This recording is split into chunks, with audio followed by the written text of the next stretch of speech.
As you develop a document, Word keeps track of certain statistics about the document itself. In this quick tip, I demonstrate how easy it is to review those statistics.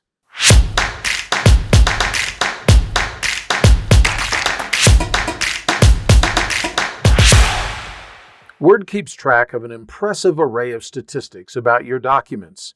If you want to view the statistics for the current document, all you need to do is click over here on the File tab of the ribbon. And then we're going to click Info right down here. Now notice that you got some properties that are displayed over here at the right side of the screen, but we want to click the down arrow right next to Properties itself and choose Advanced Properties. That displays the Document Properties dialog box. You want to make sure that the Statistics tab is displayed, and then you can see all of the statistics about this document. The statistics include such things as the total number of pages, paragraphs, lines, words, and characters in the document.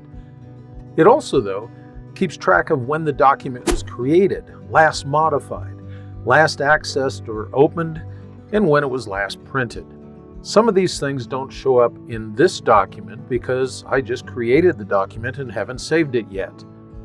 Notice down here that the statistics also show who last saved the document, how many changes it has gone through, and how much time has been spent actually editing the document.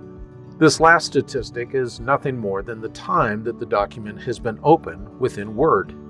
When you're done viewing the statistics for your document, just go ahead and click on the Cancel button right down here. You could click OK if you want to. They'll both get you to the same place.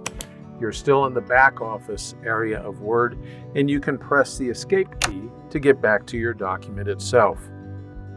I hope that you found this quick tip helpful. If you did, please click the subscribe button and then click the bell icon. That way you'll be informed whenever I add a new video to the Word Tips channel. Thanks for spending a few minutes with me today.